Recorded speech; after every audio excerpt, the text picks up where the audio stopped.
Hello dear students of BSc part second. आज हम inorganic chemistry के unit first D block elements के third lecture पर हैं।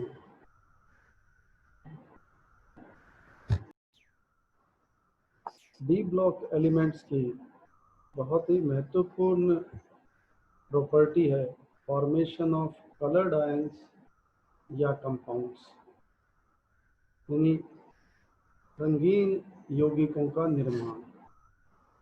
और इसी प्रॉपर्टी के कारण ये elements D block elements S और पी ब्लॉक एलिमेंट्स से पृथक भी किए जा सकते हैं। ये विशेष प्रॉपर्टी एस और पी ब्लॉक एलिमेंट्स में नहीं पाई जाती, जो कि सामान्यतः वाइट कलर के या बहुत ही लाइट कलर्ड होते हैं। अधिकतर डी ब्लॉक एलिमेंट्स, चाहे वो आयनिक हो या कोवलेंट हो, वो कलर्ड होते हैं अपने सॉलिड और सॉल्यूशन स्टेट में। एलिमेंट्स का कलर बनाना उनके सब्सटेंस पे निर्भर करता है, और डी ब्लॉक एलिमेंट्स के कंपाउंड्स किस वेवलेंथ की विजिबल लाइट को एब्जॉर्ब करते हैं उस पर उसका कलर निर्भर करता है। अलग अलग वेवलेंथ की विजिबल लाइट को एब्जॉर्ब करने से ही इनके कलर अलग अलग होते हैं। इनका कलर ट्रांसमिटेड लाइट पर निर्भर करता है, और ये यौगिक द्वारा एब्जॉर्ब की गई लाइट का कंप्लीमेंट्री कलर होता है। डी ब्लॉक एलिमेंट्स के कलर निम्न कारणों से होते हैं। एक, इनमें इनकम्प्लीट डी सबशेल का पाया जाना।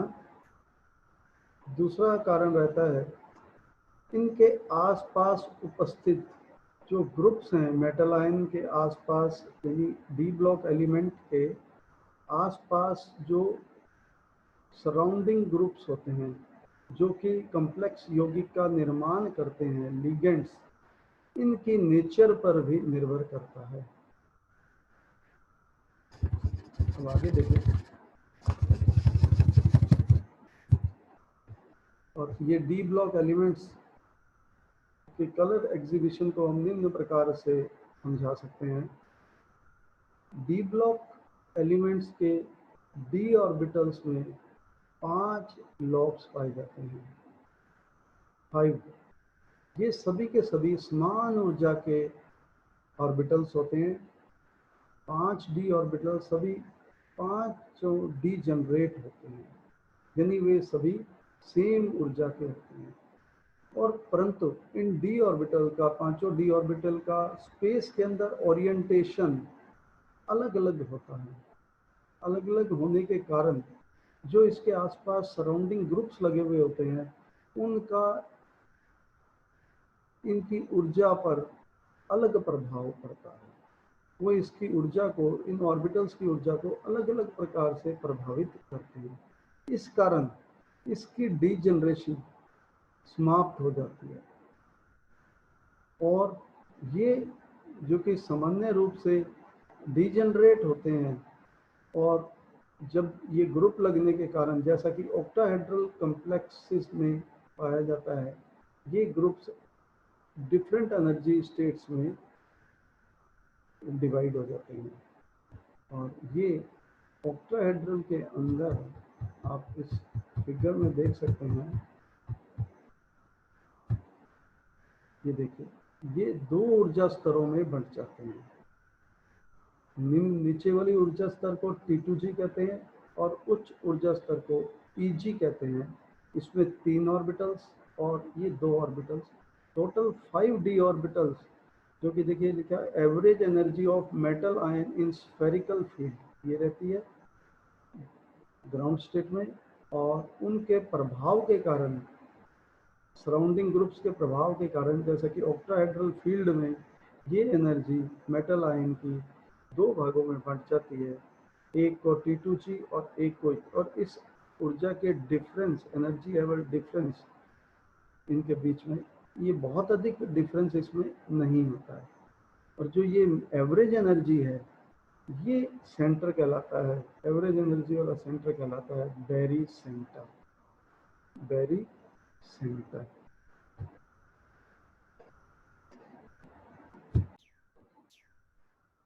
डी ऑर्बिटल्स के इन दो ऊर्जा स्तरों में बंट जाने के कारण ही ये यौगिक कलर प्रदर्शित करते हैं, कलर्ड होते हैं, क्योंकि इनमें दो ऊर्जा स्तर होने से लाइट की एनर्जी को एब्जॉर्ब करके इलेक्ट्रॉन्स T2G से EG में ट्रांसफर हो जाते हैं।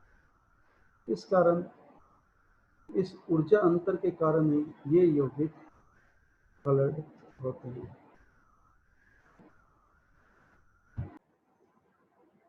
नेक्स्ट प्रॉपर्टी हम पढ़ते हैं, formation of interstitial and non stoichiometric compounds. D block elements interstitial compounds क्यों बना पाते हैं? इसका कारण है कि जो बहुत छोटे मेटल एटम्स हैं, जैसे hydrogen, carbon, nitrogen, boron, silicon, इनकी एबिलिटी होती है कि ये इन छोटे मेटल एटम्स को समाहित कर लेते हैं अपने क्रिस्टल लैटिस के अंदर, और नॉन मेटल एटम्स को ये, इसके जो मेटल एटम्स हैं वो अपने क्रिस्टल लैटिस में समाहित कर लेते हैं, और इससे इस मेटल एटम्स की जो खुद डी ब्लॉक मेटल एटम्स की स्ट्रक्चर है वो कहीं भी विरूपित नहीं होती है, डिस्टॉर्ट नहीं होती है। दूसरा, नॉन स्टिक्योमेट्रिक कंपाउंड्स का बनाना, ये इसकी बहुत ही इम्पॉर्टेंट प्रॉपर्टी है कि ये नॉन स्टोकियोमेट्रिक कंपाउंड बनाता है, जिनके अंदर एक इम्पॉर्टेंट प्रॉपर्टी सेमी कंडक्टिविटी आ जाती है, फ्लोरिसेंस आ जाता है, और ये हेट्रोजेनस कैटलिस्ट के रूप में भी काम करते हैं। और ये जो नॉन स्टोकियोमेट्री है, ये इसकी सॉलिड स्ट्रक्चर के अंदर कुछ दोष उत्पन्न हो जाने के कारण ही होती है।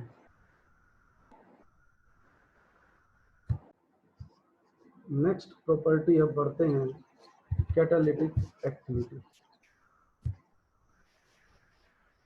डी ब्लॉक एलिमेंट्स की जो दो इम्पॉर्टेंट प्रॉपर्टीज हमने पढ़ी, तो वेरिएबल ऑक्सीडेशन स्टेट और इनकी इंटरस्टिशियल कंपाउंड्स बनाने की क्षमता, इसी के कारण इसमें कैटालिटिक एक्टिविटी होती है, और इसके कारण, कैटालिटिक एक्टिविटी के कारण ही ये एक्टिवेशन, अभिक्रिया की एक्टिवेशन एनर्जी, सक्रिय ऊर्जा को कम कर देता है और अभिक्रिया गति को बढ़ा देता है। जैसा एग्जांपल हम देखते हैं, वेनेडियम 5 ऑक्साइड, सल्फ्यूरिक एसिड के मैन्युफैक्चरिंग प्रोसेस, जो कि कॉन्टैक्ट प्रोसेस के नाम से जाना जाता है, में एक कैटलिस्ट के रूप में कार्य करता है।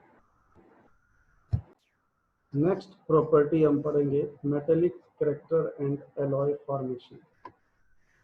डी ब्लॉक एलिमेंट्स हीट और इलेक्ट्रिसिटी के बहुत अच्छे चालक होते हैं, ये मेलिएबल होते हैं, डक्टाइल होते हैं। सिर्फ अगर हम मरकरी को छोड़ दें, जो कि सॉलिड नहीं होता, बाकी सभी यूजुअली सॉलिड होते हैं, इनका साइज लगभग समान होता है, ऑलमोस्ट सिमिलर साइज के होते हैं। इस कारण से ही ये एलॉय बनाने में हेल्पफुल सिद्ध होते हैं। ये इनकी एलॉय बनाने की जो प्रॉपर्टी है, ये इसकी मेटेलिक कैरेक्टर के साथ ही संबंधित है। इस प्रकार आज हमने इनकी 4 प्रॉपर्टीज पढ़ ली हैं। नेक्स्ट लेक्चर में हम डी ब्लॉक एलिमेंट्स की आगे की प्रॉपर्टीज और पीरियोडिक टेबल के साथ इनके संबंध को पढ़ेंगे। Good day, thank you.